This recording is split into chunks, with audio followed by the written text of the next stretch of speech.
الحمد لله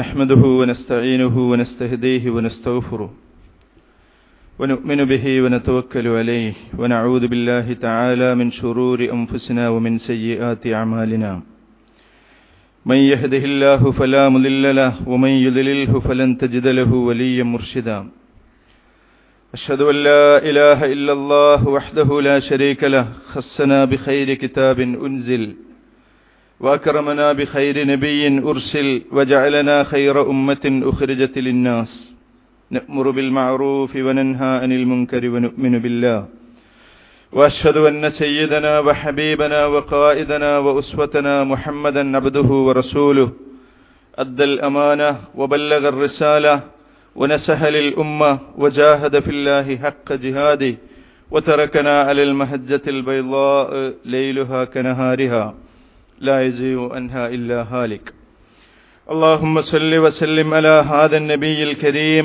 وعلى آله وصحابته ومن تبعهم بإحسان إلى يوم الدين أما بعد فإن خير الحديث كتاب الله وخير الهدي هدي محمد صلى الله عليه وسلم وشر الأمور محدثاتها وكل محدثة بدعة وكل بدعة ضلالة وكل ضلالة في النار أيها الإخوان والأخوات أوصيكم وإياي بتقوى الله أعوذ بالله من الشيطان الرجيم بسم الله الرحمن الرحيم ألف لام ميم غلبت الروم في أدنى الأرض وهم من بعد غلبهم سيغلبون في بضع سنين لله الأمر من قبل ومن بعد ويومئذ يفرح المؤمنون بنصر الله ينصر من يشاء وهو العزيز الرحيم وعد الله لا يخلف الله وعده ولكن أكثر الناس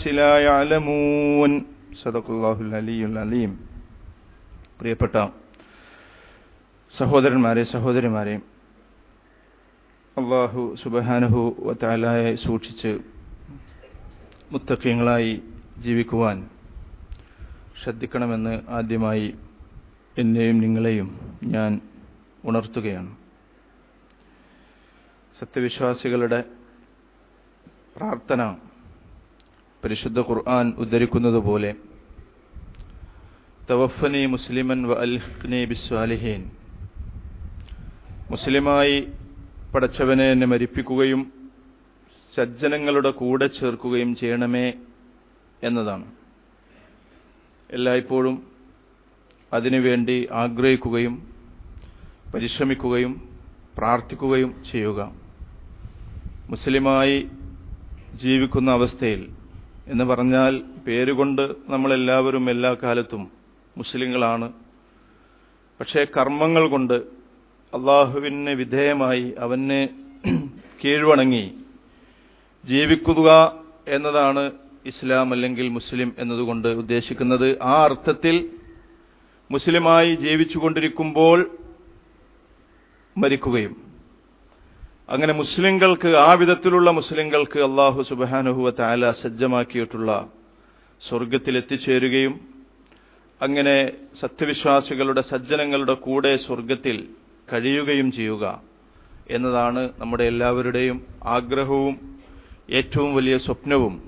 ആ സ്വപ്നം സാക്ഷാത്കരിക്കുന്ന വിധത്തിൽ പ്രവർത്തിക്കുകയും അല്ലാഹു സുബ്ഹാനഹു വ തആല പ്രവർത്തനങ്ങൾ സ്വീകരിക്കണം എന്ന് വിചാരിച്ചുകൊണ്ട് അത് ഇഖ്ലാസോടുകൂടി നിഷ്കളങ്കമായി ആയിരിക്കണം എന്ന നിർബന്ധ ബുദ്ധി ഉണ്ടാവുകയും അങ്ങനെ അള്ളാഹുവിനോട് പ്രാർത്ഥിച്ചുകൊണ്ട് ഇരിക്കുകയും ചെയ്യുക.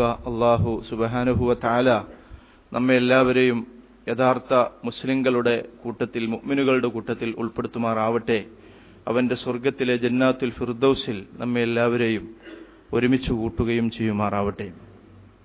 ലോകത്ത് ഈ ഭൂമിയിൽ നടക്കുന്ന ഏത് സംഭവങ്ങളും യാദൃച്ഛികമായി ഉണ്ടാകുന്നതല്ല, പകരം അല്ലാഹു സുബ്ഹാനഹു വ തആലയുടെ കൃത്യമായ, വളരെ കൃത്യമായ തീരുമാനങ്ങളോടും ആസൂത്രണങ്ങളോടും കൂടി അരങ്ങേറുന്നതാണ് എന്ന് ഉറച്ചു വിശ്വസിക്കുന്നവരാണ് വിശ്വാസികളായ നമ്മളെല്ലാവരും.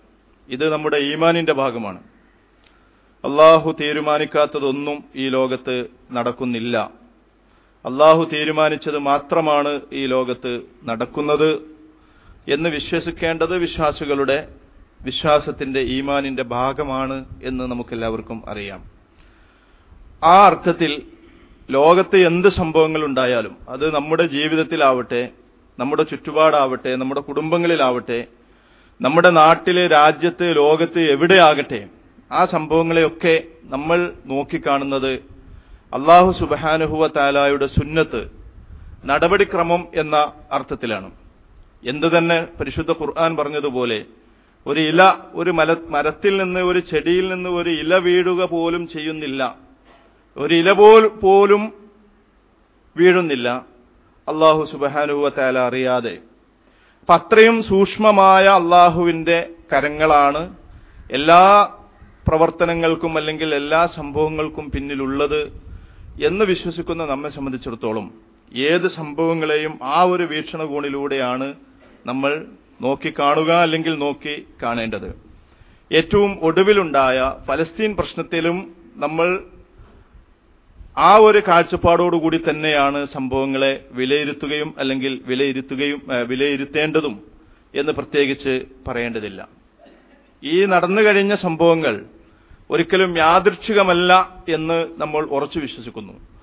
സത്യവിശ്വാസികളെ സംബന്ധിച്ചിടത്തോളം അതിൽ ഒരു കുറെ പാഠങ്ങളുണ്ട്. ആ പാഠങ്ങൾ അവർ ഉൾക്കൊള്ളുവാൻ തീർച്ചയായും ബാധ്യസ്ഥരാണ്. പരിശുദ്ധ ഖുർആൻ ബദർ യുദ്ധം നടക്കുമ്പോൾ പറയുകയുണ്ടായല്ലോ, ആ സംഭവത്തിന് ശേഷം ഖദ് കാന ലക്കും ആയത്തുൻ ഫീ ഫിഅതൈനി ഇൽതഖത, രണ്ട് സംഘങ്ങൾ ഏറ്റുമുട്ടുകയും അങ്ങനെ ഒരു സംഘം മറ്റൊരു സംഘത്തെ അതിജയിക്കുകയും ചെയ്ത ബദർ സംഭവത്തിൽ നിങ്ങൾക്ക് ദൃഷ്ടാന്തമുണ്ട് എന്ന് പരിശുദ്ധ ഖുർആൻ പറയുകയുണ്ടായി. അതിൽ ആയത്തുണ്ട്. ചിന്തിക്കുന്ന ആളുകളെ സംബന്ധിച്ചിടത്തോളം അതിൽ ദൃഷ്ടാന്തമുണ്ട്. ബദർ യുദ്ധത്തിൽ അതിന്റെ ജയപരാജയങ്ങളിൽ ചിന്തിക്കുന്ന ആളുകളെ സംബന്ധിച്ചിടത്തോളം ദൃഷ്ടാന്തമുണ്ട് എന്ന് പരിശുദ്ധ ഖുർആൻ പറയുകയുണ്ടായി. അതേപോലെ ഈ ഏറ്റവും ഒടുവിൽ നടന്ന ഗസ ഹോളോകോസ്റ്റിലും സത്യവിശ്വാസികളെ സംബന്ധിച്ചിടത്തോളം അവർ പഠിക്കേണ്ട, അവർ വായിക്കേണ്ട കുറെ സംഭവങ്ങളും കുറെ പാഠങ്ങളുമുണ്ട്. ഈ സംഭവങ്ങളെ വായിച്ചെടുക്കുവാനും ആ പാഠങ്ങളെ ഉൾക്കൊള്ളുവാനും സത്യവിശ്വാസികൾക്ക് സാധിക്കേണ്ടതായിട്ടുണ്ട്. രണ്ട് ശക്തികൾ തമ്മിലുള്ള ഒരു പോരാട്ടത്തിൽ വലിയ അജയ്യം എന്ന് വിചാരിക്കപ്പെട്ടിരുന്ന ഒരു ശക്തി എങ്ങനെയാണ് പരാജയപ്പെടുന്നത്, ദുർബലം എന്ന് വിചാരിക്കപ്പെടുന്ന ഒരു ശക്തി എങ്ങനെയാണ് വിജയിക്കുന്നത്, എങ്ങനെയാണ് ഉപകരണങ്ങളെ മനുഷ്യൻ പരാജയപ്പെടുത്തുന്നത്, എങ്ങനെയാണ് ഭൗതിക ശക്തിയെ ഈമാൻ അതിജയിക്കുന്നത്, ഇങ്ങനെ കുറെ സംഭവങ്ങൾ ഈ ഒരു വിഷയത്തിൽ, ഈ ഒരു യുദ്ധത്തിൽ അല്ലെങ്കിൽ ഈ ആക്രമണത്തിൽ ഉണ്ട്. നമ്മൾ പഠിക്കുകയും വായിക്കുകയും ഉൾക്കൊള്ളുകയും ചെയ്യേണ്ടതായ കുറെ പാഠങ്ങൾ സ്വാഭാവികമായും ഈ സംഭവത്തിൽ ഉണ്ട് എന്നാണ് ഞാൻ പറഞ്ഞു വരുന്നത്. ഒരിക്കലും വിജയിക്കുമെന്ന് പ്രതീക്ഷിക്കപ്പെടാത്തവർ വിജയിക്കുകയും ഒരിക്കലും പരാജയപ്പെടുമെന്ന് കരുതപ്പെടാത്തവർ പരാജയപ്പെടുകയും ചെയ്യുന്നു. ഇസ്രായേൽ നമുക്കറിയാം, ലോകത്തിലെ വലിയ ഒരു ആയുധ ശക്തിയാണ്. 3-ാം സ്ഥാനത്തോ 4-ാം സ്ഥാനത്തോ ഉള്ള രാജ്യം ചെറുതാണെങ്കിലും വലിയ ഒരു ആയുധ ശക്തിയാണ്. 500ഓളം അണ്വായുധങ്ങളുള്ള ഒരു അണുരാഷ്ട്രമാണ്, അണ്വായുധ രാഷ്ട്രമാണ്. ഇങ്ങനെയൊക്കെ ആയിട്ടും അതൊന്നുമില്ലാത്ത വളരെ ചെറിയ ഒരു പ്രദേശത്തെ ഏതാനും ചെറുപ്പക്കാരുമായുള്ള ഒരു ഏറ്റുമുട്ടലിൽ എങ്ങനെയാണ് ഈ ലോകത്തിലെ വലിയ ഒരു സൈന്യം പരാജയപ്പെടുന്നത്? കണക്കുകൾ പറയുന്നത് ഇസ്രായേൽ അതിന്റെ ആയുധ ശേഖരത്തിന്റെ, അതിന്റെ സൈനിക ശേഷിയുടെ നല്ലൊരു ശതമാനം ഈ ഒരു ചെറിയ യുദ്ധത്തിനു വേണ്ടി വിനിയോഗിച്ചു എന്നാണ്. അതിന്റെ വ്യോമസേന വളരെ ശക്തമാണ്. പകുതിയിലധികം വ്യോമസേനയുടെ, ഇസ്രായേലിന്റെ പകുതിയിൽ അധികം വരുന്ന ശക്തിയെ, വ്യോമസേനയുടെ ശക്തിയെ, പകുതിയിലധികം വരുന്ന അതിന്റെ ഊർജത്തെ ഈ ഗസയുടെ ആക്രമണത്തിന് വേണ്ടി അത് വിനിയോഗിച്ചു എന്നാണ് പറയുന്നത്. അതിന്റെ കരസേന ഉള്ള സൈന്യത്തിന് പുറമെ റിസർവ് സൈന്യത്തെ കൂടി സജ്ജമാക്കിക്കൊണ്ടാണ് അത് യുദ്ധത്തിന് ഇറങ്ങിപ്പുറപ്പെട്ടത് എന്നാണ് പറയുന്നത്. ആയിരക്കണക്കിന് ടണ്ണ് മാരകമായ വിഷാംശങ്ങളുള്ള ബോംബുകൾ അത് വർഷിച്ചു എന്ന് അനുഭവസ്ഥർ ചൂണ്ടിക്കാട്ടുകയുണ്ടായി. യുദ്ധവിദഗ്ധന്മാർ അവരുടെ വിലയിരുത്തലുകളിൽ ഈ കാര്യം വ്യക്തമാക്കുകയുണ്ടായി. മാരകമായ ആയുധങ്ങൾ അവർ ഉപയോഗിക്കുകയുണ്ടായി. ഇങ്ങനെ എല്ലാ വിധത്തിലും യഥാർത്ഥത്തിൽ ഒരു യുദ്ധത്തിനുള്ള ഒരു വകുപ്പുമില്ലാതിരുന്നിട്ടും അക്ഷരാർത്ഥത്തിൽ തന്നെ ഒരു വലിയ യുദ്ധവിളംബരം നടത്തിക്കൊണ്ട് റിസർവ് സേനയെ കൂടി വിളിച്ചു വരുത്തി, റിസർവ് സേനയെ കൂടി സജ്ജമാക്കി നിർത്തിക്കൊണ്ടുള്ള ഒരു വലിയ യുദ്ധമായിരുന്നു. വലിയ കൊട്ടുംകുരവയുമായി വലിയ കോപ്പ് കൂട്ടിക്കൊണ്ടുള്ള ഒരു യുദ്ധമായിരുന്നു ഇസ്രായേൽ നടത്തിയത്. ഇങ്ങനെയൊക്കെ യുദ്ധം നടത്തിയിട്ടും എന്തുകൊണ്ട് ഇസ്രായേൽ എന്ന് പറയുന്ന ലോകത്തിലെ ഈ വലിയ അണ്വായുധ ശേഷിയുള്ള ഒരു രാജ്യത്തിന്, ആയുധശേഷിയിൽ 3-ാം സ്ഥാനത്തോ 4-ാം സ്ഥാനത്തോ നിൽക്കുന്ന ഒരു രാജ്യത്തിന് ഈ ഏതാനും ചെറുപ്പക്കാരോട് അടിയറവ് പറയേണ്ടി വന്നു? 15 ലക്ഷം വരുന്ന ജനങ്ങളുള്ള ഒരു ചെറിയ 363 ചതുരശ്ര കിലോമീറ്റർ വിസ്തീർണമുള്ള ഒരു ചെറിയ പ്രദേശവുമായിട്ടുള്ള ഈ യുദ്ധത്തിൽ എന്തുകൊണ്ട് ഇസ്രായേൽ എന്ന് പറയുന്ന രാജ്യം പരാജയപ്പെട്ടു? 10,000-ൽ ചില്ലാനം പോരാളികൾ മാത്രമുള്ള ഹമാസ് എന്ന് പറയുന്ന പ്രസ്ഥാനത്തിന്റെ പോരാളികൾ 10,000-ലധികം മാത്രമാണ്. അവർക്ക് ലക്ഷക്കണക്കിന് 15 ലക്ഷം ജനങ്ങൾ ആ രാജ്യത്തുണ്ട് എങ്കിലും അവരുടെ പോരാളികളുടെ എണ്ണം 10,000-ൽ ചില്ലാനം മാത്രമാണ്. അവർ സജ്ജമായ പോരാളികൾ. ഈ പോരാളികളുടെ കൈവശം നമുക്കറിയാം, അവർ തന്നെ ഉണ്ടാക്കിയെടുക്കുന്ന അൽഖസാം മിസൈലുകളും അതുപോലെ തന്നെ ചെറുകിട ആയുധങ്ങളുമല്ലാതെ ഇസ്രായേലിന്റെ കൈവശമുള്ളതുപോലുള്ള മാരകമായ ആയുധങ്ങളോ അണ്വായുധ ശേഷിയോ അവർക്കില്ല. അവരുടെ കയ്യിൽ ടാങ്കുകളോ അതുപോലുള്ള മാരകമായ വേറെ ആയുധങ്ങളോ അവരുടെ കൈവശമില്ല. ഇങ്ങനെയൊക്കെ ആയിട്ടും ഇതൊന്നും ഇല്ലാത്തവർ വിജയിക്കുകയും ഇതൊക്കെ ഉള്ളവർ പരാജയപ്പെടുകയും ചെയ്തത് എന്തുകൊണ്ട്? ദയനീയമായി പരാജയപ്പെടുകയും വളരെ മോശമായ വിധത്തിൽ നാണം കെട്ടുകൊണ്ട് 2006-ൽ ഏതുപോലെയാണോ ലബനാനിൽ നിന്ന് ഇസ്രായേൽ സൈന്യത്തിന് തിരിച്ചു പോകേണ്ടി വന്നത്, അതിനേക്കാൾ നാണം കെട്ട വിധത്തിൽ ഇസ്രായേൽ സൈന്യത്തിന് തിരിച്ചു പോകേണ്ടി വന്നു. വളരെ പേടിച്ചും വെപ്രാളപ്പെട്ടും കൊണ്ടാണ് ഇസ്രായേൽ സൈന്യം തിരിച്ചുപോയത്. ചില റിപ്പോർട്ടുകളിൽ കാണാൻ കഴിയുന്നത്, തിരിച്ചു പോകുമ്പോൾ ഇസ്രായേൽ ടാങ്കുകൾ ഗസയിൽ നിന്ന് മടങ്ങുമ്പോൾ ഹമാസിന്റെ പോരാളികൾ ആക്രമിക്കുമോ എന്ന് പേടിച്ചുകൊണ്ട് ഫലസ്തീനി കുട്ടികളെ ടാങ്കിൽ ഒരു സംരക്ഷണ കവചം എന്ന അർത്ഥത്തിൽ ഉപയോഗിച്ചുകൊണ്ടാണ് ഇസ്രായേൽ സൈന്യം പിൻവാങ്ങിയത് എന്നാണ്. അതായത് അത്രയും ബേജാറിലും വെപ്രാളത്തിലുമായിരുന്നു യഥാർത്ഥത്തിൽ ഇസ്രായേൽ സേന ഉണ്ടായിരുന്നത്. അങ്ങനെ ഈ വിധത്തിൽ അവർ പ്രഖ്യാപിച്ച ലക്ഷ്യങ്ങളൊന്നും നേടാതെ, അവർ പ്രഖ്യാപിച്ചിരുന്ന ലക്ഷ്യം ഹമാസിന്റെ ഭരണം അവസാനിപ്പിക്കുക, ഗസ പിടിച്ചെടുക്കുക തുടങ്ങിയ കുറെ ലക്ഷ്യങ്ങൾ അവർ പ്രഖ്യാപിച്ചിരുന്നു. ഈ ലക്ഷ്യങ്ങളൊന്നും നേടാതെ അവർ പരാജയപ്പെട്ടുകൊണ്ട് പിൻവാങ്ങിയത് എന്തുകൊണ്ട് എന്ന് സത്യവിശ്വാസികൾ ആലോചിക്കുകയും ചിന്തിക്കുകയും ചെയ്യേണ്ട ഒരു വിഷയമാണ് എന്നാണ് ഞാൻ പറയുന്നത്. അല്ലാഹു സുബ്ഹാനഹു വ തആലയാണ് ഏത് വിഷയങ്ങളിലും തീരുമാനങ്ങൾ എടുക്കുന്നത് എന്ന് ഒരിക്കൽ കൂടി ഈ സംഭവം നമ്മെ ബോധ്യപ്പെടുത്തുകയാണ്. അള്ളാഹുവിന്റെ മുഅ്ജിസത്ത്, അള്ളാഹുവിന്റെ അമാനുഷികമായ ശക്തി, അള്ളാഹുവാണ് ആരാണ് വിജയിക്കുകയും പരാജയപ്പെടുകയും ചെയ്യേണ്ടത് എന്ന് തീരുമാനിക്കുന്നത്. പരിശുദ്ധ ഖുർആൻ ഇത് വളരെ വ്യക്തമായി പറഞ്ഞിട്ടുണ്ട്. വമൻ നസ്റു ഇല്ലാ മിൻ ഇൻദില്ലാഹിൽ അസീസിൽ ഹകീം. അജയ്യനായ യുക്തിമാനായ അള്ളാഹുവിങ്കൽ നിന്നാണ് വിജയം. അള്ളാഹു സുബ്ഹാനഹു വ തആല ആർക്കാണോ വിജയം തീരുമാനിച്ചിരിക്കുന്നത് അവർ മാത്രമേ വിജയിക്കുകയുള്ളൂ. വമാ റമൈത ഇദ് റമൈത വലാകിന്നല്ലാഹ റമാ. നീ അമ്പെയ്തപ്പോൾ നീയല്ല അമ്പെയ്തത്, പക്ഷേ അള്ളാഹു സുബ്ഹാനഹു വ തആലയാണ് അമ്പെയ്തത്. ചില പണ്ഡിതന്മാർ പറയുകയുണ്ടായി, ഹമാസിനെ സംബന്ധിച്ചിടത്തോളം ഇവിടെ യഥാർത്ഥത്തിൽ നടന്നത് റമ്യ തന്നെയായിരുന്നു, ഏറാണ്, അമ്പേറാണ്. ഈ കാലഘട്ടത്തിന്റെ അമ്പെയ്ത്തി എന്ന് പറയുന്നത് മിസൈൽ വർഷമാണ്.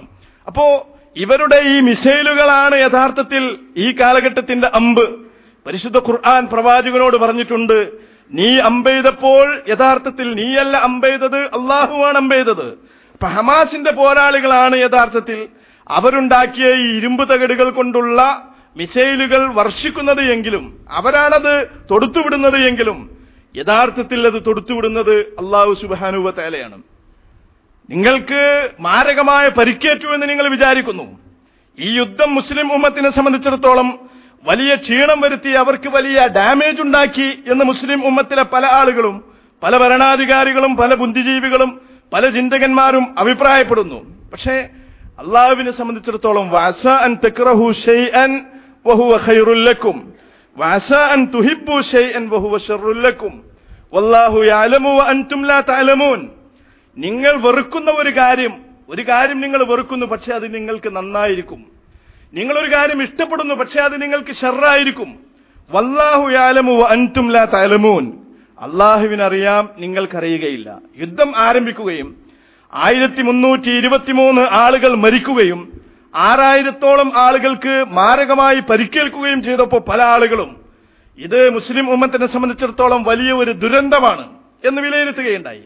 പക്ഷേ യഥാർത്ഥത്തിൽ നിങ്ങൾ ഇത് ദുരന്തമാണ് എന്ന് മനസ്സിലാക്കുന്നുണ്ട് എങ്കിലും നിങ്ങൾ ദുരന്തമാണ് എന്ന് മനസ്സിലാക്കുന്നതല്ല ദുരന്തം, നിങ്ങൾ നന്മയാണ് എന്ന് മനസ്സിലാക്കുന്നതല്ല നന്മ. നിങ്ങൾ ദുരന്തമാണ് എന്ന് മനസ്സിലാക്കുന്ന, നിങ്ങൾ വെറുക്കുന്ന ഒരു കാര്യം നിങ്ങൾക്ക് ഖൈറായിരിക്കും. നിങ്ങൾ ഇഷ്ടപ്പെടുന്ന ഒരു കാര്യം നിങ്ങൾക്ക് അത് വളരെ സംതൃപ്തമായ ഒരു കാര്യമായിട്ടാണ് അനുഭവപ്പെടുകയെങ്കിലും, നിങ്ങൾ സന്തോഷിക്കുന്നുണ്ട് എങ്കിലും അത് നിങ്ങൾക്ക് ഷർറായിരിക്കും. ഇതിന്റെയൊക്കെ പിന്നിലുള്ളത്, പിന്നാമ്പുറങ്ങളിലുള്ളത്, ഇതിന്റെയൊക്കെ അനന്തരഫലങ്ങൾ എന്താണ് എന്ന് ഇതൊക്കെ അറിയുന്നത് സർവശക്തനായ അല്ലാഹു സുബ്ഹാനഹു വ തആലക്ക് മാത്രമാണ്, നിങ്ങൾക്കറിയുകയില്ല എന്നാണ് പരിശുദ്ധ ഖുർആൻ പറയുന്നത്. അപ്പൊ ഈ രണ്ട് ശക്തികൾ തമ്മിലുള്ള പോരാട്ടത്തിൽ ഇസ്രായേൽ എന്ന് പറയുന്ന ജൂതശക്തി, സിയോണിസ്റ്റ് ശക്തി പരാജയപ്പെടണം എന്ന് അല്ലാഹു സുബ്ഹാനഹു വ തആല തീരുമാനിച്ചതുകൊണ്ടാണ് ഉപകരണങ്ങളെ, ആയുധങ്ങളെ മനുഷ്യൻ പരാജയപ്പെടുത്തുന്നത്, ശക്തിയെ മനുഷ്യന്റെ ഈമാൻ അതിജയിക്കുന്നത്. അള്ളാഹുവിന്റെ തീരുമാനം അങ്ങനെ ആയതുകൊണ്ടാണ്. കാരണം ഒരു വശത്തുള്ളത് ഖുർആൻ ബദർ യുദ്ധത്തെ പറ്റി പറഞ്ഞപ്പോ പറഞ്ഞതുപോലെ ഒരു വിഭാഗത്തെ സംബന്ധിച്ചിടത്തോളം അവർ കാഫിറുകളും മറുവിഭാഗം അള്ളാഹുവിൽ വിശ്വസിക്കുന്നവരുമാണ് എന്നതുകൊണ്ടാണ് കാഫിറുകളായ ഭൂരിപക്ഷത്തെ അള്ളാഹു സത്യവിശ്വാസികളായ ന്യൂനപക്ഷത്തെ കൊണ്ട് പരാജയപ്പെടുത്തിയത് എന്ന് പരിശുദ്ധ ഖുർആൻ ബദറിന്റെ സംഭവത്തിൽ അനുസ്മരിക്കുകയുണ്ടായിട്ടുണ്ടല്ലോ. ഇതേപോലെ പ്രവാചകന്മാരെ വധിക്കുന്ന ജൂതന്മാരെ പറ്റി ഖുർആൻ പറഞ്ഞിട്ടുണ്ട്, വയഖ്തുലൂന നബിയ്യീന ബിഗൈരി ഹഖ്ഖിൻ. ജൂതന്മാരുടെ ചരിത്രം പറയുമ്പോൾ ഖുർആൻ പറയുന്നുണ്ട്, അവർ പ്രവാചകന്മാരെ വധിക്കുന്നവരായിരുന്നു, ബിഗൈരി ഹഖ്ഖിൻ, അന്യായമായിട്ട് പ്രവാചകന്മാരെ കൊല്ലുന്നവരായിരുന്നു അവർ. അതുപോലെ തന്നെ വയഖ്തുലൂനല്ലദീന യഅ്മുറൂന ബിൽ ഖിസ്തി മിനന്നാസ്, ലോകത്ത് ജനങ്ങളിൽ ആരൊക്കെ നീതി പാലിക്കുവാൻ വേണ്ടി കൽപ്പിക്കുന്നുണ്ടോ ഇങ്ങനെ നീതിയെ ഉയർത്തിപ്പിടിക്കുന്ന ജനങ്ങളെ മുഴുവനും കൊല്ലുന്നവരായിരുന്നു ജൂതന്മാർ. അവർ നീതിയുടെ ശത്രുക്കളായിരുന്നു, അവർ മനുഷ്യത്വത്തിന്റെ ശത്രുക്കളായിരുന്നു. ഇസ്ലാമിന്റെയും മുസ്ലിങ്ങളുടെയും മാത്രമല്ല, ലോകത്ത് ആര് ജനങ്ങളുടെ കൂട്ടത്തിൽ നീതി കൽപ്പിക്കുന്നുണ്ടോ ഈ നീതി കൽപ്പിക്കുന്ന ആളുകളെ തെരഞ്ഞുപിടിച്ചു കൊല്ലുന്നവരായിരുന്നു ജൂതന്മാർ. അവർ പ്രവാചകന്മാരെ വധിക്കുന്നവരായിരുന്നു എന്ന് പരിശുദ്ധ ഖുർആൻ പറഞ്ഞിട്ടുണ്ട്. അല്ലദീന ആഹത്ത മിൻഹും, നീ അവരോട് കരാറ് ചെയ്യുകയാണ് എങ്കിൽ സുമ്മയൻഖുലൂന അഹദഹും ഫീ കുല്ലി മറ, എല്ലാ തവണയും എപ്പോഴൊക്കെ അവരുമായിട്ട് കരാറിൽ ഏർപ്പെട്ടിട്ടുണ്ടോ അപ്പോഴൊക്കെയും കരാറ് ലംഘിച്ചിട്ടുള്ളവരാണ് ജൂതന്മാർ. നബി സല്ലല്ലാഹു അലൈഹി വസല്ലമയോട് എത്രയോ തവണ അവർ കരാറിൽ ഏർപ്പെട്ടിട്ടുണ്ട്. പ്രവാചകൻ സല്ലല്ലാഹു അലൈഹി വസല്ലം ഇസ്ലാം എങ്ങനെയാണ് ബഹുസര സമൂഹത്തിൽ പ്രവർത്തിക്കുക എന്നതിന്റെ ദൃഷ്ടാന്തമായി മദീനയിലേക്ക് ചെല്ലുമ്പോൾ മുസ്ലിങ്ങളുടെ കൂടെ സഹവസിക്കുന്ന ജൂതന്മാരെ അവരെ ആട്ടിപ്പുറത്താക്കുകയോ അവരെ ഇസ്ലാമിലേക്ക് ബലാത്കാരം കൊണ്ടുവരികയോ ചെയ്യുന്നതിന് പകരം മുസ്ലിങ്ങളെപ്പോലെ തന്നെ നിങ്ങളൊരു ഉമ്മത്താണ്, മുസ്ലിങ്ങൾക്ക് ഏത് വിധത്തിലുള്ള സംരക്ഷണം ഉണ്ടാകുമോ ആ സംരക്ഷണം മുഴുവനും മദീനയിലെ ജൂതന്മാർക്കും ഉണ്ടാകും എന്ന് പറഞ്ഞുകൊണ്ട് ജൂതന്മാരുമായി കരാറിലൊപ്പിടുകയും, മദീന ആക്രമിക്കപ്പെടുമ്പോൾ മുസ്ലിങ്ങളെപ്പോലെ ജൂതന്മാരും സംരക്ഷിക്കണം, ജൂതന്മാർ ആക്രമിക്കപ്പെടുമ്പോൾ മുസ്ലിങ്ങൾ അവരെ സംരക്ഷിക്കും എന്നതുപോലെ മുസ്ലിങ്ങൾ ആക്രമിക്കപ്പെടുമ്പോൾ ജൂതന്മാർ അവരെ സംരക്ഷിക്കണം എന്നൊക്കെ പറഞ്ഞുകൊണ്ട് കരാറിൽ ഏർപ്പെട്ടിട്ടും ഈ കരാറുകൾ മുഴുവനും ലംഘിക്കുകയും മുശ്രിക്കുകളുടെ കൂടെ കൂടി ഇസ്ലാമിനെ നശിപ്പിക്കാൻ ശ്രമിക്കുകയും മുനാഫിക്കുകൾക്ക് ശക്തി പകരുകയും ഏറ്റവും ഒടുവിൽ മഹാനായ പ്രവാചകൻ സല്ലല്ലാഹു അലൈഹി വസല്ലമയെ തന്നെ വിഷം കൊടുത്തു കൊല്ലാൻ തീരുമാനിക്കുകയും പ്രവാചകന്റെ നേരെ വധശ്രമം നടത്തുകയും ഒക്കെ ചെയ്തിട്ടുള്ള ഒരു വിഭാഗമാണ് ജൂതന്മാർ എന്ന് പറയുന്നത്. ഈ ജൂതന്മാരാണ് ഇസ്ലാമിന്റെ മുസ്ലിങ്ങളുടെ മറുപക്ഷത്ത് നിൽക്കുന്നത്. അവരെപ്പറ്റി പരിശുദ്ധ ഖുർആൻ കുല്ലമ ഔഖദു നാറൻ ലിൽ ഹർബി അത്ഫഅല്ലാഹ്, അവരെപ്പോഴൊക്കെ യുദ്ധത്തിന് വേണ്ടിയിട്ട് തീ കത്തിക്കുന്നുവോ അപ്പോഴൊക്കെ അല്ലാഹു സുബ്ഹാനഹു വ തആല അതിനെ ഊതിക്കെടുത്തുകയാണ് എന്ന് പറഞ്ഞിട്ടുണ്ട്. ജൂതന്മാരുടെ സ്വഭാവമാണ് യുദ്ധം. അവർക്ക് യുദ്ധം കൊണ്ടേ നിലനിൽക്കാൻ പറ്റുകയുള്ളൂ. അവർക്ക് യുദ്ധമില്ലാതെ ഒരിക്കലും നിലനിൽക്കാൻ പറ്റുകയില്ല. അതുകൊണ്ട് എല്ലാ കാലത്തും യുദ്ധം വിതച്ചുകൊണ്ടിരിക്കുക എന്നുള്ളത് അവരുടെ സ്വഭാവമാണ്. ഹിറ്റ്ലർ അവരെ ശിക്ഷിക്കുകയും അവരെ പീഡിപ്പിക്കുകയും, അത് ഹോളോകോസ്റ്റ് എന്ന് പറയുന്നത് തന്നെ ഒരു മിഥ്യയാണ് എന്ന് പറയുന്ന ചരിത്രകാരന്മാരുണ്ട്. ഏതായാലും ഇതൊക്കെ ഹിറ്റ്ലർ അല്ലെങ്കിൽ യൂറോപ്പ് ജൂതന്മാരോട് ചെയ്യുവാനുള്ള കാരണം ജൂതന്മാരുടെ സ്വഭാവമാണ് എന്ന് ചരിത്രം വിലയിരുത്തിയിട്ടുണ്ട്. അത്രയധികം വൃത്തികെട്ട, ഒരാൾക്കും ഉൾക്കൊള്ളാനും മനസ്സിലാക്കാനും പറ്റാത്ത വിധത്തിലുള്ള പ്രത്യേകമായ സ്വഭാവ രീതികളുള്ള ഒരു വിഭാഗമാണ് ജൂതന്മാർ എന്ന് പറയുന്നത്. ഹിറ്റ്ലർ ചരിത്രത്തിൽ പലപ്പോഴും ഉദ്ധരിക്കപ്പെടാറുണ്ട്. ജൂതന്മാരെ മുഴുവനും കൊന്ന് ചില ജൂതന്മാരെ അവശേഷിപ്പിച്ചപ്പോൾ ഹിറ്റ്ലർ പറഞ്ഞത്രേ, ഇവരെയും വേണമെങ്കിൽ എനിക്ക് കൊല്ലാം, പക്ഷേ ഞാൻ എന്തുകൊണ്ട് ജൂതന്മാരെ കൊന്നു എന്ന് ലോകത്തിന് മനസ്സിലാക്കാൻ വേണ്ടിയിട്ട് ഈ ജൂതന്മാരെ ഞാൻ ജീവിക്കാൻ വിടുകയാണ്. കാരണം ഈ അവശേഷിക്കുന്ന ജൂതന്മാരെ കണ്ടാൽ ലോകത്തിന് മനസ്സിലാകും ഞാൻ എന്തുകൊണ്ടാണ് ബാക്കിയുള്ള ജൂതന്മാരെ മുഴുവനും കൊന്നത് എന്ന്. അപ്പോ ജൂതന്മാരുടെ സ്വഭാവം എന്ന് പറയുന്നത് അങ്ങനെയാണ് എന്നാണ് ചരിത്രം പറയുന്നത്. അപ്പൊ ഈ വിധത്തിലുള്ള അതുപോലെ തന്നെ ജീവിതത്തിന് വേണ്ടിയിട്ട് വലതജിദന്നഹും അഹ്റസന്നാസി അലാ ഹയാത്ത്, ലോകത്ത് ഏറ്റവും അധികം ജീവിതത്തോട് പ്രേമമുള്ള ആളുകൾ എന്നാണ് പരിശുദ്ധ ഖുർആൻ അവരെ വിശേഷിപ്പിച്ചത്. ഇങ്ങനെ കുറെ അവരുടേതായ വിശേഷണങ്ങൾ പരിശുദ്ധ ഖുർആൻ പറഞ്ഞിട്ടുണ്ട്. കരാർ ലംഘിക്കുന്നവരും പ്രവാചകന്മാരെ വധിക്കുന്നവരും നീതിയെ ഉയർത്തിപ്പിടിക്കുന്ന നീതി കൽപ്പിക്കുന്നവരെ തെരഞ്ഞെടുപ്പിടിച്ചു കൊല്ലുന്നവരും അതുപോലെ തന്നെ നിങ്ങളോട് യുദ്ധം ചെയ്യുമ്പോൾ അവരുടെ ജീവനോടുള്ള അത്യാസക്തി മൂലം അമിതമായ പ്രേമം മൂലം ഒരിക്കലും തുറന്ന ഒരു യുദ്ധത്തിന് മെനക്കെടാതെ സുരക്ഷിതമായ ഗ്രാമങ്ങളിൽ അല്ലെങ്കിൽ ഭിത്തികളിൽ കോട്ടകളിൽ നിന്നുകൊണ്ട് മാത്രം യുദ്ധം ചെയ്യുകയും ജീവിതത്തെ വല്ലാതെ സ്നേഹിക്കുകയും ചെയ്യുന്ന വിഭാഗം എന്നൊക്കെ പറഞ്ഞ ഈ ജൂതന്മാരാണ് ഒരു പക്ഷത്തുള്ളത്. മറുപക്ഷത്തുള്ളത് സഹോദരി സഹോദരന്മാരെ, ഈ കാലഘട്ടത്തിന്റെ ഈമാനിന്റെ ആത്മീയതയുടെ ആർജവത്തിന്റെ ബലിയുടെ ത്യാഗത്തിന്റെ സമർപ്പണത്തിന്റെ ആൾരൂപങ്ങളാണ്. അവരെ ഇനിയും നമുക്ക് കുറെ വിധത്തിൽ പല വിധത്തിലും വിശേഷിപ്പിക്കാം. അവർ യഥാർത്ഥത്തിൽ ഈ കാലഘട്ടത്തിന്റെ ഈമാനിന്റെ പ്രതീകങ്ങളാണ്. അവരെപ്പറ്റി പഠിക്കുമ്പോൾ നമുക്ക് മനസ്സിലാക്കാൻ പറ്റും അവർ വിജയിക്കുകയേ ഉള്ളൂ. അവരെ അല്ലാഹു സുബ്ഹാനഹു വ തആല ഒരിക്കലും പരാജയപ്പെടുത്തുകയില്ല. കാരണം വിജയം നേടിയെടുക്കാനുള്ള എല്ലാ ഉപാധികളും അവർ പൂർത്തീകരിച്ചിരിക്കുന്നു. ഇൻ തൻസുറുല്ലാഹ യൻസുറുക്കും, നിങ്ങൾ അല്ലാഹുവിനെ സഹായിക്കുമെങ്കിൽ അവൻ നിങ്ങളെ സഹായിക്കും. വയുസബ്ബിത് അഖ്ദാമക്കും, നിങ്ങളുടെ കാലുകളെ വിറക്കാതെ അവൻ ഉറപ്പിച്ചു നിർത്തും നിങ്ങൾ അല്ലാഹുവിനെ സഹായിക്കുമെങ്കിൽ എന്ന് പരിശുദ്ധ ഖുർആൻ പറഞ്ഞിട്ടുള്ളത് ഏതൊരു വിഭാഗത്തെ പറ്റിയാണോ ആ വിഭാഗമാണ് അക്ഷരാർത്ഥത്തിൽ ഹമാസ് എന്ന് പറയുന്ന പ്രസ്ഥാനം. ഗസയിലെ ഭൂരിപക്ഷം വരുന്ന ജനത എന്ന് അവരെ പറ്റി പഠിക്കുമ്പോൾ നമുക്ക് മനസ്സിലാക്കാൻ പറ്റും. എങ്ങനെയാണ് രണ്ട് വിഭാഗം ജനങ്ങൾ, ഗസയിലെ ജനങ്ങളെയും വെസ്റ്റ് ബാങ്കിലെ ജനങ്ങളെയും നിങ്ങൾക്ക് താരതമ്യം ചെയ്യാൻ പറ്റും. വെസ്റ്റ് ബാങ്കിലെ ജനങ്ങളുടെ അവരുടെ ഈമാനും അവരുടെ ഇസ്ലാമും അവരുടെ തഖ്വയും അവരുടെ സമർപ്പണവും, അവരിൽ ഭൂരിഭാഗവും തനുഭൗതികന്മാരാണ്. അവരുടെ ജീവിത രീതി അങ്ങനെയാണ് വെസ്റ്റ് ബാങ്കിലെ ജനങ്ങൾ. അതേസമയം ഗസയിലെ ജനങ്ങൾ, നിങ്ങൾ അവരിൽ ഒരു സാധാരണ കർഷകനെ അല്ലെങ്കിൽ സാധാരണ ഒരു ഡ്രൈവറെ, ഒരു കൂലിത്തൊഴിലാളിയെ പോലും കണ്ട് സംസാരിച്ചാൽ നിങ്ങൾക്ക് മനസ്സിലാക്കാൻ പറ്റും ഗസയിലെ ജനങ്ങൾക്ക് ഒരു പ്രത്യേകതയുണ്ട്. അവരെപ്പോഴും ഈമാൻ തുളുമ്പുന്ന ഒരു മനസ്സിന്റെ ഉടമകളാണ്. അവരുടെ മുഖത്ത് എപ്പോഴും വിശ്വാസത്തിന്റെ വെളിച്ചമാണ്, ഈമാനിന്റെ വെളിച്ചമാണ് നിങ്ങൾക്ക് കാണാൻ പറ്റുന്നത്. അവർ ഒരു മുസീബത്തിനെയും ഒരു ദുരിതവും ദുരന്തവുമായിട്ട് കാണാൻ തയ്യാറുള്ളവരല്ല. പകരം ഈ മുസീബത്തുകളൊക്കെ ഹൈറാണ് എന്ന് മനസ്സിലാക്കുന്നവരാണ്. അവർക്കിടയിൽ നിന്ന് മരിച്ചു പോകുന്ന അവരുടെ പ്രിയപ്പെട്ടവരെ ഒരിക്കലും മരിച്ചുപോയവർ എന്ന് വിചാരിക്കുന്നില്ല. രക്തസാക്ഷികൾ, അള്ളാഹുവിന്റെ അടുത്ത് എന്നെന്നും ജീവിക്കുന്നവർ എന്ന് വിചാരിക്കുന്നവരാണ്. അങ്ങനെയുള്ള ഒരു കൂട്ടരാണ്. അവരുടെ നേതാക്കൾ തന്നെ അങ്ങനെയാണ്. ഇപ്പോ ഈജിപ്തിൽ വെടിനിർത്തൽ കരാറിനെ പറ്റി ചർച്ച ചെയ്യാൻ നേതൃത്വം കൊടുത്തുകൊണ്ടിരിക്കുന്ന ഹമാസിന്റെ വിദേശകാര്യമന്ത്രിയായ മഹ്മൂദ് സഹാർ, അദ്ദേഹത്തിന്റെ 2 പുത്രന്മാരാണ് ഈ അടുത്ത് രക്തസാക്ഷികളായത്.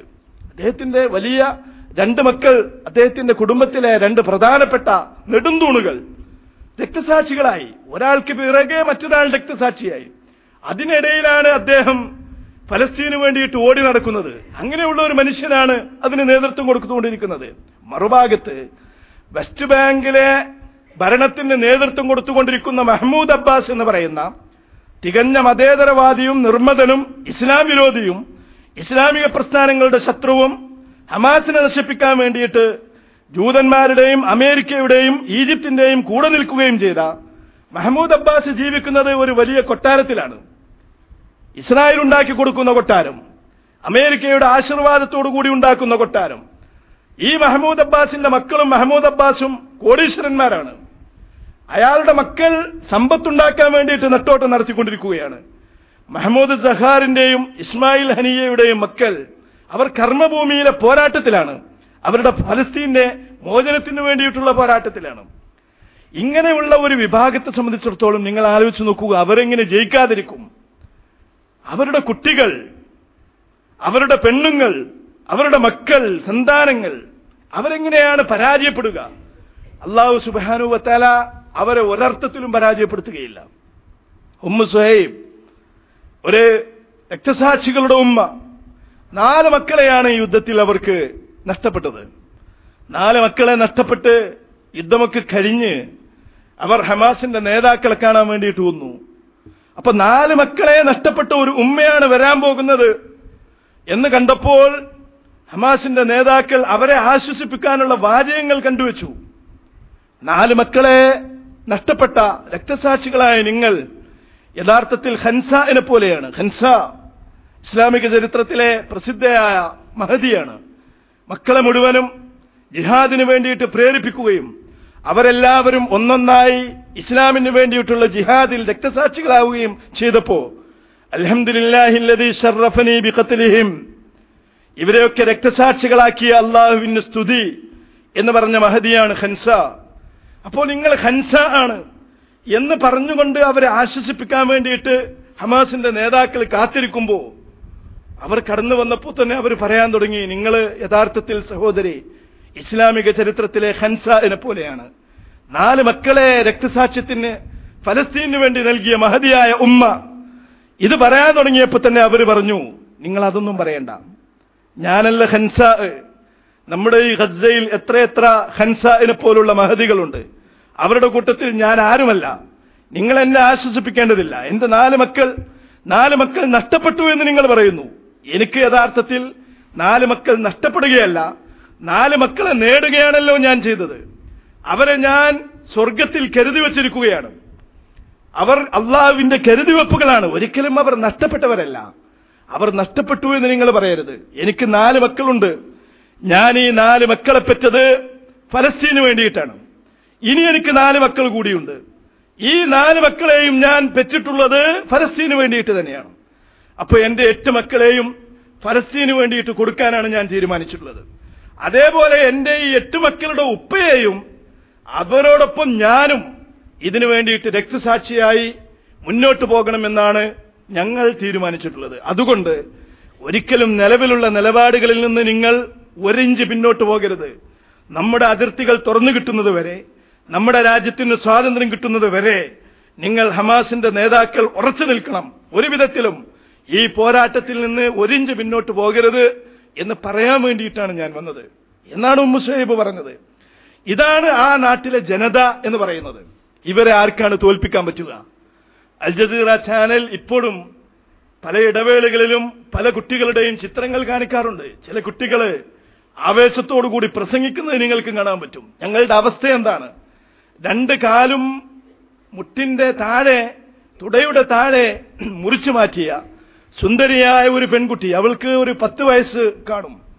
അവൾ പറയുന്നുണ്ട്, ഞങ്ങളെപ്പോലുള്ള കുട്ടികളുടെ ദുരിതം ലോകം കാണട്ടെ, പക്ഷെ എനിക്കൊരിക്കലും പ്രയാസമില്ല. ഞാൻ ഇതിനെ ഉൾക്കൊള്ളുന്നു. ഫലസ്തീന് വേണ്ടിയിട്ട് എന്റെ കാലുകൾ മുറിച്ചു മാറ്റി മുറിവേറ്റു എന്നത് എനിക്കൊരു വിഷയമല്ല. ഞാൻ ജീവിക്കും. ഞാൻ വളരെ സന്തുഷ്ടയാണ്. ഞാൻ പത്രങ്ങൾ വായിക്കുന്നു, TV കാണുന്നു, ലോകത്ത് എന്തൊക്കെയാണ് നടന്നുകൊണ്ടിരിക്കുന്നത് എന്ന് ഞാൻ അറിയുന്നുണ്ട്. എന്നെപ്പോലുള്ള കുട്ടികൾ, ലോകത്തുള്ള കുട്ടികൾ ഞങ്ങളെ കാണട്ടെ, ഞങ്ങൾ എങ്ങനെയാണ് ജീവിക്കുന്നത് എന്നവർ മനസ്സിലാക്കട്ടെ എന്ന് ചിരിച്ചുകൊണ്ട് ആ കുട്ടി പിന്നെ മാധ്യമപ്രവർത്തകരോട് പറയുന്നത് ഇടയ്ക്കിടയ്ക്ക് അൽ ജസീറ ചാനൽ സംപ്രേഷണം ചെയ്യാറുണ്ട്. ഞാൻ പറയുന്നത്, ഇങ്ങനെയുള്ള ഒരു സമൂഹത്തെ ആർക്കാണ് പരാജയപ്പെടുത്താൻ പറ്റുക?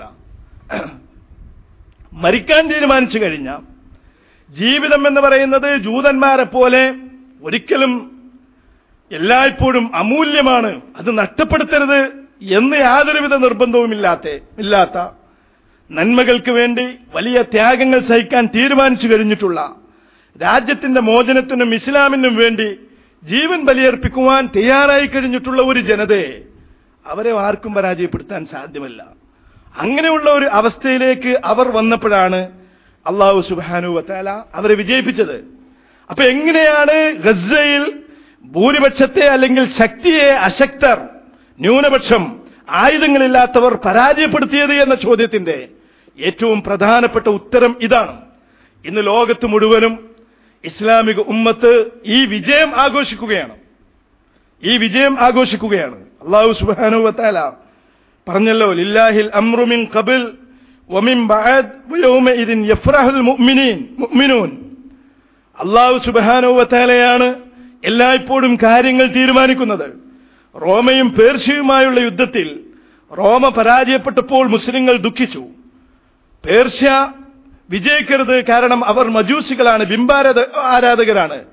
അവരും റോമക്കാരുമായുള്ള യുദ്ധത്തിൽ റോമക്കാർ ക്രിസ്ത്യാനികളാണ്, പക്ഷെ അവർ വേദക്കാർ എന്ന അർത്ഥത്തിൽ മജൂസികളും വേദക്കാരും തമ്മിലുള്ള യുദ്ധത്തിൽ വേദക്കാർ വിജയിക്കട്ടെ എന്ന് മുസ്ലിങ്ങൾ ആഗ്രഹിച്ചെങ്കിലും വേദക്കാരായ റോമക്കാർ പരാജയപ്പെട്ടപ്പോ ഖുർആൻ പറഞ്ഞു, കുറച്ചു കഴിഞ്ഞാൽ ഈ റോമക്കാർ വിജയിക്കും, അന്ന് മുഅ്മിനീങ്ങൾ സന്തോഷിക്കും. അല്ലാഹു സുബ്ഹാനഹു വ തആലയുടെ സഹായം കൊണ്ട് അവൻ വിജയിപ്പിക്കുന്നത് കൊണ്ട് വിശ്വാസികൾ സന്തോഷിക്കും. എന്നിട്ട് അല്ലാഹു പറഞ്ഞു, യൻസുറു മൻ യശാ, അവൻ വിചാരിക്കുന്നവരെയാണ്, അവൻ ഉദ്ദേശിക്കുന്നവരെയാണ് അവൻ സഹായിക്കുന്നത്. വഅദല്ലാഹി ലാ യുഖ്ലിഫുല്ലാഹു വഅദാ, അല്ലാഹുവിന്റെ കരാറുകളാണ്, വാക്കാണ്. അല്ലാഹു സുബ്ഹാനഹു വ തആല ഒരിക്കലും വാക്ക് ലംഘിക്കുകയില്ല. വലാകിന്ന അക്സറന്നാസി ലാ യഅലമൂൻ, പക്ഷേ അധിക ജനങ്ങളും മനസ്സിലാക്കുന്നില്ല. അല്ലാഹുവിന്റെ ചില വാഗ്ദാനങ്ങളുണ്ട്, വാക്കുണ്ട്. ആ വാഗ്ദാനം അല്ലാഹു സുബ്ഹാനഹു വ തആല അവനെ സഹായിക്കുന്നവരെ സഹായിക്കുക തന്നെ ചെയ്യും എന്നാണ്. അതിന്ന് പരാജയപ്പെട്ടാൽ അതൊരിക്കലും ശാശ്വതമായ പരാജയമാണ് എന്ന് വിചാരിക്കേണ്ടതില്ല. അന്തിമമായ വിജയം നിങ്ങൾക്കാണ്. ഇന്ന് പരാജയപ്പെട്ട നിങ്ങൾ നാളെ വിജയിക്കും. 1967 യുദ്ധത്തിൽ 3 അറബ് രാജ്യങ്ങളെ 3 ദിവസം കൊണ്ടാണ് ഇസ്രായേൽ പരാജയപ്പെടുത്തിയത്. 3 അറബ് രാജ്യങ്ങളെ 3 ദിവസം കൊണ്ടാണ് ഇസ്രായേൽ പരാജയപ്പെടുത്തിയത്, 3 വലിയ അറബ് രാഷ്ട്രങ്ങളെ. ഇന്ന് അതേ ഇസ്രായേൽ 23 ദിവസമായിട്ടും ഒരു രാഷ്ട്രമില്ലാത്ത 363 ചതുരശ്ര കിലോമീറ്റർ മാത്രമുള്ള 15 ലക്ഷം വരുന്ന ജനങ്ങൾ മാത്രം താമസിക്കുന്ന ഒരു ചെറിയ പ്രദേശത്തെ 23 ദിവസമായിട്ടും അവരെ കീഴടക്കുവാൻ ഇസ്രായേലിന് സാധിച്ചില്ല. 3 ദിവസം കൊണ്ട് 3 രാഷ്ട്രങ്ങളെ പരാജയപ്പെടുത്തിയ ഇസ്രായേലിന് 23 ദിവസം കൊണ്ട് 10,000-ൽ ചില്ലാനും പോരാളികൾ മാത്രമുള്ള ഹമാസ് എന്ന് പറയുന്ന ഒരു പ്രസ്ഥാനത്തെ പരാജയപ്പെടുത്താൻ കഴിയുന്നില്ല. എന്തുകൊണ്ട്? ഇത് അല്ലാഹു സുബ്ഹാനഹു വ തആലയുടെ ഇടപെടൽ കൊണ്ടാണ്. അല്ലാഹു സഹായിക്കും എന്ന അല്ലാഹുവിന്റെ വാഗ്ദാനം ഇവിടെ പാലിച്ചിരിക്കുകയാണ്. പല സഹോദരന്മാരും ഗസ യുദ്ധ മുഖത്ത് ഉണ്ടായ പല സംഭവങ്ങളും റിപ്പോർട്ട് ചെയ്യുകയുണ്ടായി. ഇസ്രായേൽ സൈന്യത്തെ സംബന്ധിച്ചിടത്തോളം അവർ ഭയചകിതരായിരുന്നു. അവർ എത്രത്തോളം പേടിച്ചു. ഹമാസിന്റെ പോരാളികൾ അവരുമായി നേർക്കുനേരെ വലിയ ഏറ്റുമുട്ടലുകളും യുദ്ധങ്ങളും നടത്തിയെന്നാണ് ഇസ്രായേൽ സേന വിശ്വസിക്കുന്നത്. മോട്ടോർ സൈക്കിളുകളിൽ ഹമാസിന്റെ പോരാളികൾ നേർക്കുനേരെ തങ്ങളുടെ അടുത്ത് വരികയും തങ്ങൾക്ക് നേരെ നിറയൊഴിക്കുകയും ചെയ്തു എന്നവർ റിപ്പോർട്ട് ചെയ്യുന്നു. ഹമാസിന്റെ പോരാളികൾ പലയിടങ്ങളിലും തങ്ങളെ പരാജയപ്പെടുത്തി എന്നവർ റിപ്പോർട്ട് ചെയ്യുന്നു. പക്ഷേ ഹമാസിന്റെ പോരാളികൾ തുറന്ന ഒരു യുദ്ധത്തിലേക്ക് പ്രവേശിച്ചിട്ടില്ല. ഹമാസിന്റെ പോരാളികൾ തുറന്ന ഒരു യുദ്ധത്തിലേക്ക് പ്രവേശിച്ചിട്ടില്ല.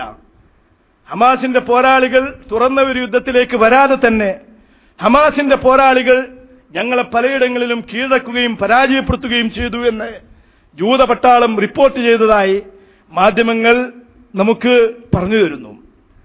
അല്ലാഹു സുബ്ഹാനഹു വ തആലയുടെ മുഅ്ജിസത്ത് പരിശുദ്ധ ഖുർആൻ പറയുന്നത് പോലെ മുഅ്മിനീങ്ങളെ പറ്റി ശത്രുക്കളുടെ മനസ്സുകളിൽ അല്ലാഹു സുബ്ഹാനഹു വ തആല പേടിയിട്ട് കൊടുത്തു. നിങ്ങൾക്കും അതുപോലെ തന്നെ മറ്റുള്ളവർക്കും കാണാൻ കഴിയാത്ത, എന്നാൽ ശത്രുക്കൾക്ക് അവരുടെ 2 കണ്ണുകൊണ്ടും കാണാൻ കഴിയുന്ന സൈന്യത്തെ അല്ലാഹു സുബ്ഹാനഹു വ തആല അവരുടെ മുമ്പിൽ അവതരിപ്പിച്ച് അവരെ പേടിപ്പിച്ചു. ഈ യുദ്ധത്തിൽ ഒരിക്കലും തങ്ങൾക്ക് വിജയിക്കുവാൻ സാധ്യമല്ല എന്ന തോന്നൽ അവരിൽ അല്ലാഹു സുബ്ഹാനഹു വ തആല ഉണ്ടാക്കി കൊടുത്തു. ഗസയിൽ ഹമാസിന്റെ പോരാളികൾ പരാജയപ്പെടാതെ ഉറച്ചു നിൽക്കുന്നത് സഹോദരീ സഹോദരന്മാരെ അല്ലാഹുവിന്റെ ഈ അദൃശ്യമായ ഇടപെടൽ കൊണ്ടാണ്, അസാധാരണമായ ഈ മുഅ്ജിസത്ത് അമാനുഷികത കൊണ്ടാണ് എന്ന് നമുക്ക് ഇതുപോലുള്ള സംഭവങ്ങളിൽ നിന്ന് വായിച്ചെടുക്കാൻ കഴിയുന്നുണ്ട്. ഇങ്ങനെയൊക്കെയാണ് ഹമാസ് വിജയിക്കുന്നത്, ഗസ വിജയിക്കുന്നത്. ഈ വിജയം ലോകത്തുണ്ടാക്കിയ അനുരണനങ്ങൾ നിങ്ങൾ ആലോചിച്ചു നോക്കൂ. ഒരു കാലത്ത് 10-20 വർഷങ്ങൾക്ക് മുമ്പ് ഒരറബ് രാജ്യത്തെയും ഇസ്ലാമിനെ പിന്തുണക്കുവാൻ ഒരു അറബ് ഭരണാധികാരിയെയും നമുക്ക് കിട്ടില്ലായിരുന്നു. ഇന്ന് ശരിയാണ്, ഈ ഗൂഢാലോചനയിൽ ഈജിപ്തും ഹുസ്നി മുബാറക്കും പങ്കുവഹിച്ചു. ഹമാസിനെ നശിപ്പിക്കുവാൻ അവർ ഇസ്രായേലിന്റെ കൂടെ നിന്നു. അവരുടെ കൂടെ പല രാജ്യങ്ങളും നിന്നു. പക്ഷേ ഇന്ന് അള്ളാഹുവിന്റെ അനുഗ്രഹത്താൽ 54 അറബ് രാജ്യങ്ങളിൽ ഒരു പുതിയ ബ്ലോക്ക് രൂപപ്പെട്ടു വന്നിരിക്കുന്നു. ആ ബ്ലോക്ക് ഹമാസിനെ പിന്തുണക്കാമെന്ന് തീരുമാനിച്ചിരിക്കുന്നു. ഇസ്ലാമിനെ ഉയർത്തിപ്പിടിക്കുന്നവരെ തള്ളിപ്പറയാൻ സാധ്യമല്ല എന്ന് ആ ഭരണകൂടങ്ങൾ തീരുമാനിച്ചിരിക്കുന്നു. ഖത്തറിന്റെ നേതൃത്വത്തിൽ ഖത്തർ, തുർക്കി, ഇറാൻ, സിറിയ, സുഡാൻ തുടങ്ങിയ ചില രാജ്യങ്ങളുടെ ഒരു പുതിയ ബ്ലോക്കാണ് മുസ്ലിം ലോകത്ത് രൂപപ്പെട്ടു വന്നിരിക്കുന്നത്. അവർ ഹമാസിന്റെ കൂടെ നിൽക്കണം എന്ന് തീരുമാനിച്ചു കഴിഞ്ഞിരിക്കുന്നു. PLO അല്ല, ഹമാസാണ് യഥാർത്ഥത്തിൽ ഇസ്ലാമിനെയും അതുപോലെ തന്നെ മുസ്ലിങ്ങളെയും പ്രതിനിധീകരിക്കുന്ന ശക്തി. തങ്ങളുടെ സഹായത്തിന് അർഹതയുള്ളത് അവർക്കാണ് എന്ന് തിരിച്ചറിഞ്ഞ ഒരു വിഭാഗം ഇന്ന് മുസ്ലിം ലോകത്ത് പുതുതായി രൂപപ്പെട്ടു വന്നിരിക്കുന്നു. അവരുടെ കയ്യിലേക്ക് കാര്യങ്ങൾ ഇന്ന് വന്നുകൊണ്ടിരിക്കുകയാണ്. ഇങ്ങനെ കാര്യങ്ങൾ വന്നപ്പോഴാണ് ഹുസ്നി മുബാറക്കും ഈജിപ്തും അറബ് രാജ്യങ്ങളും അവരുടെ നയം മാറ്റാനും പിന്നെ മധ്യസ്ഥന്മാരുടെ റോളിൽ പ്രത്യക്ഷപ്പെടാനും ഗസയെ പുനർനിർമ്മിക്കാൻ സഹായങ്ങൾ കൊടുക്കാനും ഒക്കെ തയ്യാറായത്. കാരണം അവരുടെ രാജ്യങ്ങളിൽ നിന്ന് ജനങ്ങളുടെ ശക്തമായ സമ്മർദ്ദത്തെ അവർക്ക് പോലും പേടിക്കേണ്ടി വന്നു. 12-20 ലക്ഷം ജനങ്ങൾ പങ്കെടുത്ത പ്രകടനങ്ങളാണല്ലോ പല ലോകത്തും പല രാജ്യങ്ങളിലും നടന്നത്. ഈ പുതിയ ബ്ലോക്കുകൾ വരികയും ചില ഭരണാധികാരികൾ ഹമാസിനെ പിന്തുണക്കാൻ ധൈര്യം കാണിക്കുകയും ചെയ്തതോടുകൂടി ബാക്കിയുള്ളവർക്ക് പത്തിമടക്കേണ്ടി വന്നു. തുർക്കിയിലെ ഉർദുഗാൻ നിങ്ങളിൽ ചിലർ കണ്ടിട്ടുണ്ടായിരിക്കും. ദാവോസിൽ നടന്ന വേൾഡ് ഇക്കണോമിക് ഫോറത്തിൽ പങ്കെടുത്ത് ഉർദുഗാന്റെ അടുത്ത് തന്നെ ഇസ്രായേലിന്റെ പ്രസിഡന്റ് ഇരിക്കുകയാണ്. ഇസ്രായേലിന്റെ പ്രസിഡന്റ് പെരസ് അദ്ദേഹത്തിന്റെ സംസാരത്തിൽ ഇസ്രായേൽ എന്തുകൊണ്ടാണ് യുദ്ധം ചെയ്യുന്നത് എന്ന് സദസ്സിനെ ബോധ്യപ്പെടുത്താൻ വേണ്ടിയിട്ടാണ് ശ്രമിച്ചത്. വേൾഡ് ഇക്കണോമിക് ഫോറത്തിന്റെ മീറ്റിംഗ് ആണ്. അങ്ങനെ 25 മിനിറ്റ് അദ്ദേഹം യുദ്ധത്തെ ന്യായീകരിച്ചുകൊണ്ട് സംസാരിച്ചു. ഉർദുഗാൻ അദ്ദേഹത്തിന്റെ പ്രസംഗം അവസാനിപ്പിച്ച ശേഷമാണ് പെരസ് സംസാരിച്ചത്. അപ്പൊ മൈക്ക് വാങ്ങിയിട്ട് ഉർദുഗാൻ പറഞ്ഞു, മിസ്റ്റർ പെരസ്, നിങ്ങൾക്ക് എന്നേക്കാളും പ്രായമുണ്ട്, സംസാരത്തിൽ കുറച്ച് പക്വത കാണിക്കും നിങ്ങളെന്നാണ് ഞാൻ വിചാരിച്ചത്. പക്ഷേ ഫലസ്തീനിലെ പാവപ്പെട്ട നിരപരാധികളായ സിവിലിയന്മാരെയും കുഞ്ഞുങ്ങളെയും കൊന്നതിനെ നിങ്ങളും നിങ്ങളുടെ കൂടെയുള്ള ഇസ്രായേൽ ഭരണാധികാരികളും ന്യായീകരിക്കുകയാണ് ചെയ്തത്. നിങ്ങളിവിടെ സംസാരിച്ചപ്പോ ഈ സദസ്സിലുള്ള പല ആളുകളും നിങ്ങൾക്ക് വേണ്ടി കൈയടിച്ചു. ഈ കൈയടിച്ച ആളുകളൊക്കെ നിങ്ങൾ ചെയ്ത കുറ്റകൃത്യത്തിൽ പങ്കാളിത്തം വഹിക്കുകയാണ് ചെയ്തത്. നിങ്ങൾ ജൂത നേതാക്കൾ പണ്ട് തന്നെ പാവങ്ങളെ കൊല്ലാൻ വളരെ വിദഗ്ധരാണല്ലോ എന്ന് പറഞ്ഞ് അദ്ദേഹം സംസാരിക്കാൻ തുടങ്ങിയപ്പോൾ അധ്യക്ഷൻ ഇടപെട്ടു. ഉർദുഗാൻ പറഞ്ഞു, എനിക്ക് നിങ്ങൾ പറഞ്ഞ കാര്യങ്ങൾക്ക് കുറച്ച് മറുപടി പറയാനുണ്ട് എന്ന് പറഞ്ഞ് അദ്ദേഹത്തിന്റെ കടലാസ് എടുത്തപ്പോ അധ്യക്ഷൻ മൈക്കിലൂടെ ഇത് അതിനുള്ള വേദിയല്ല എന്ന് പറഞ്ഞ് ഇടപെട്ടപ്പോ അദ്ദേഹം പറഞ്ഞു, 25 മിനിറ്റ് പെരസിന് വേണ്ടിയിട്ട് നിങ്ങൾ അനുവദിച്ചു. ഈ പെരസ് പറഞ്ഞ കാര്യങ്ങൾക്ക് മറുപടി പറയാൻ 2 മിനിറ്റ് കൂടി എനിക്ക് നിങ്ങൾ അനുവാദം നൽകുകയില്ലെങ്കിൽ പിന്നെ ഞാൻ ഈ സദസ്സിലിരിക്കുന്നതിൽ എന്തർത്ഥമാണുള്ളത് എന്ന് പറഞ്ഞ് അദ്ദേഹത്തിന്റെ കടലാസും ചുരുട്ടി ആ സദസ്സിൽ നിന്ന് ഇറങ്ങിപ്പോയി. ഇറങ്ങാനുള്ള ആർജവം കാണിച്ചു ഉർദുഗാൻ. ഇതൊക്കെ ലോകത്ത് ആദ്യമായിട്ട് നടക്കുന്ന, കുറെ കാലമായി നടക്കാതിരുന്ന സംഭവങ്ങളാണ് സഹോദരന്മാരെ. ആ സദസ്സിനെ മുഴുവനും ഞെട്ടിപ്പിച്ച് ഇസ്രായേലുമായി ബന്ധം നിലനിൽക്കുന്ന ഒരു രാജ്യമാണ് തുർക്കി. ആ തുർക്കിയെ ഒരിക്കലും അവഗണിക്കുവാൻ അവർക്ക് സാധ്യമല്ല. ഉർദുഗാൻ പ്രസംഗിക്കാൻ തുടങ്ങിയപ്പോഴേക്ക് തന്നെ പെരസ് ബേജാറോടുകൂടി അദ്ദേഹത്തിന്റെ ഹെഡ്ഫോൺ ശരിയാക്കി. തുർക്കിയിലാണ് ആ ഭാഷയുടെ വിവർത്തനം വരുന്നത്. അദ്ദേഹം വേഗം ശരിയാക്കി ആകാംക്ഷയോടുകൂടി കേൾക്കുകയായിരുന്നു. ഈ സംസാരം തുടങ്ങിയതോടുകൂടി പെരസ് ചുരുങ്ങുകയും അദ്ദേഹം ഒന്നുമല്ലാതെ അദ്ദേഹത്തിന്റെ കസേരയിൽ ചുരുണ്ട് കൂടുകയും ചെയ്യുന്നത് നമുക്ക് കൃത്യമായും TV സ്ക്രീനിൽ കാണാൻ പറ്റി. അപ്പോ ഇങ്ങനെയൊക്കെയുള്ള സംഭവങ്ങൾ ലോകത്ത് നടന്നുകൊണ്ടിരിക്കുകയാണ്. ഇതാണ് പരിശുദ്ധ ഖുർആൻ പറഞ്ഞത്, നിങ്ങൾക്ക് ഇഷ്ടമില്ല എന്ന് തോന്നുന്ന ചില സംഭവങ്ങൾ അത് ഖൈറാകും. അതാണ് സംഭവിച്ചത്. ശരിയാണ്, 1000 ചില്ലാനം പാവപ്പെട്ട കുഞ്ഞുങ്ങൾ ഉൾപ്പെടെയുള്ള ആളുകൾ മരിച്ചു. പക്ഷെ അതൊന്നും വെറുതെ അല്ല. ശരിയാണ്, ആ കുഞ്ഞുങ്ങളുടെ നിരപരാധരായ കുഞ്ഞുങ്ങളുടെ രക്തം ചിന്തി. പക്ഷെ ആ രക്തം മണ്ണിൽ വെറുതെ ചിന്തിപ്പോയിട്ടില്ല. അത് ഈ ലോകത്തുള്ള 1200 മില്യൺ വരുന്ന മുസ്ലിം ഉമ്മത്തിന്റെ ചിതകളിലോടുന്ന ഭാവിയിലെ രക്തമാണ്. അത് ഷഹീദുകളുടെ രക്തമാണ്, രക്തസാക്ഷികളുടെ രക്തമാണ്. ആ രക്തം ഇനി അങ്ങോട്ടുള്ള മുസ്ലിം ഉമ്മത്തിന്റെ ചിതകളിൽ ഒഴുകും. ലോകത്തിന്റെ നാനാഭാഗങ്ങളിലും 15 ലക്ഷം 20 ലക്ഷം വരുന്ന ജനങ്ങൾ പ്രകടനം നടത്തുന്നത് എന്തുകൊണ്ടാണ്? ആർക്കാണ് ഈ പ്രകടനം നടത്തുന്നത്? നമ്മൾ മനസ്സിലാക്കണം. ആർക്ക് വേണ്ടിയാണ് ഈ പ്രകടനം നടത്തുന്നത്? ഹമാസ് എന്ന് പറയുന്ന പ്രസ്ഥാനം ലോകത്തിലെ ഏറ്റവും വലിയ ഇസ്ലാമിക പ്രസ്ഥാനമായ അൽ ഇഖ്വാനുൽ മുസ്ലിമൂന്റെ ഒരു ശാഖയാണ്. അൽ ഖുർആനു ദസ്തൂറുന, ഞങ്ങളുടെ ഭരണഘടന ഖുർആനാണ്. വർ റസൂലു ഖായിദുന, ഞങ്ങളുടെ റസൂൽ, ഞങ്ങളുടെ നേതാവ് റസൂലാണ്. വൽ മൗതു ഫീ സബീലില്ലാഹി അസ്മാ അമാനീന, അള്ളാഹുവിന്റെ മാർഗത്തിലുള്ള മരണം ഞങ്ങളുടെ ഏറ്റവും വലിയ ആഗ്രഹമാണ്. വൽ ജിഹാദു സബീലുന, ഞങ്ങളുടെ മാർഗം ജിഹാദാണ് എന്ന് പ്രഖ്യാപിച്ചിട്ടുള്ള ഒരു പ്രസ്ഥാനമാണ് ഇഖ്വാനുൽ മുസ്ലിമൂൻ. ഇസ്ലാമിന്റെ സാമൂഹ്യ വ്യവസ്ഥയെപ്പറ്റി, ഇസ്ലാമിക ഭരണത്തെപ്പറ്റി, ഖിലാഫത്തിനെ പറ്റി സംസാരിച്ചുകൊണ്ടിരിക്കുന്ന ഒരു പ്രസ്ഥാനമാണ് ഇഖ്വാനുൽ മുസ്ലിമൂൻ. ആ ഇഖ്വാനുൽ മുസ്ലിമൂനാണ് ലോകത്തിന്റെ നാനാഭാഗങ്ങളിൽ നിന്നും 20-15 ലക്ഷം വരുന്ന ജനങ്ങൾ മുദ്രാവാക്യത്തിലൂടെ, പ്രകടനങ്ങളിലൂടെ പിന്തുണ പ്രഖ്യാപിച്ചുകൊണ്ടിരിക്കുന്നത്. അതിന്റെ മുമ്പിൽ സെക്യുലറിസ്റ്റുകൾ ഒന്നുമല്ല, അതിന്റെ മുമ്പിൽ പിന്നെ മതനിരപേക്ഷതയുടെ ആളുകൾ ഒന്നുമല്ല, അതിനു മുമ്പിൽ അമേരിക്കയുടെയും ഇസ്രായേലിന്റെയും ഏജന്റുമാരായി വർത്തിക്കുന്ന ഈ അറബ് ഭരണകൂടങ്ങൾ ഒന്നുമല്ല.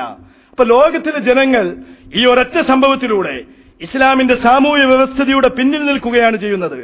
ഇസ്ലാമിന്റെ രാഷ്ട്രീയം തിരിച്ചു വരണം, ഇസ്ലാമിക ഖിലാഫത്ത് പുനരാരംഭിക്കണം എന്ന് പറയുന്നവരുടെ പിന്നിൽ നിൽക്കുകയാണ് ലോകത്തിലെ മുസ്ലിം ഉമ്മത്ത് ഈ ഒരു പ്രക്രിയയിലൂടെ ചെയ്തിട്ടുള്ളത്. ഗസ ലോകത്തുണ്ടാക്കിയ ഇസ്ലാമികമായ വികാരം ഇതാണ്. മുസ്ലിം ലോകത്തിലെ ഭൂരിപക്ഷം ആരുടെ പിന്നിൽ നിൽക്കുന്നു? അവർ ഇഖ്വാനുൽ മുസ്ലിമൂൻ എന്ന് പറയുന്ന പ്രസ്ഥാനത്തിന്റെ പിന്നിൽ നിൽക്കുന്നു. അവരുടെ ആശയം എന്ത്? ഇസ്ലാമിക ഖിലാഫത്ത് ലോകത്ത് പുനരാരംഭിക്കണം എന്നതാണ് അവരുടെ ആശയം. സ്വാതന്ത്ര്യത്തിന് വേണ്ടിയിട്ട് വിമോചന പോരാട്ടം തുടരണം എന്നതാണ് അവരുടെ മുദ്രാവാക്യം. ഇത് ഗസ ലോകത്ത് പുതുതായി ഉണ്ടാക്കിയെടുത്ത ഒരു പ്രക്രിയയാണ്. അങ്ങനെ ഇത്ര വലിയ മാറ്റം, നിങ്ങൾ ചെറുത് എന്ന് വിചാരിക്കുന്ന ഒരു സംഭവം ലോകത്ത് വലിയ അനുരണനങ്ങൾ ഉണ്ടാക്കി എന്ന് നമുക്ക് ഇതിൽ നിന്ന് മനസ്സിലാക്കാൻ പറ്റും.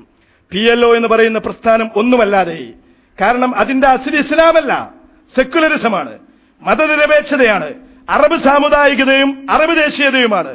1960കളിൽ ഉണ്ടാക്കിയ ഈ പ്രസ്ഥാനം ആദ്യമൊക്കെ പോരാട്ടത്തിന്റെ മാർഗത്തിൽ ഉറച്ചു നിന്ന് അറഫാത്തിനെ പോലുള്ള ആളുകൾ അതിന് നേതൃത്വം കൊടുത്ത് മുന്നോട്ട് വന്നെങ്കിലും 1980കളോടുകൂടി അടിയറവ് പറയുകയും ഇന്ന് ഇസ്രായേലിന്റെ വെറും ഏജന്റായി ആ പ്രസ്ഥാനം തരംതാഴുകയും ചെയ്തു. അവർക്ക് ഇന്ന് യാതൊരുവിധ കരുതിവെപ്പുകളുമില്ല, ഒരു കൈമുതലുമില്ല. വെസ്റ്റ് ബാങ്ക് എന്ന് പറയുന്ന ഒരു പ്രദേശത്തിന്റെ ഭരണാധികാരികളാണ് അവർ എന്നാണ് പറയുന്നത്. ദോഹ സമ്മേളനത്തിലേക്ക് മഹ്മൂദ് അബ്ബാസിനെ അബൂമാസിനെ ക്ഷണിച്ചപ്പോ അയാൾ ഖത്തർ പ്രധാനമന്ത്രിയോട് പറഞ്ഞു, എന്നെ ഇവിടെ നിന്ന് പുറത്തു വരാൻ ഇസ്രായേൽ സമ്മതിക്കുകയില്ല, അതുകൊണ്ട് എനിക്ക് സമ്മേളനത്തിൽ പങ്കെടുക്കാൻ പറ്റുകയില്ല.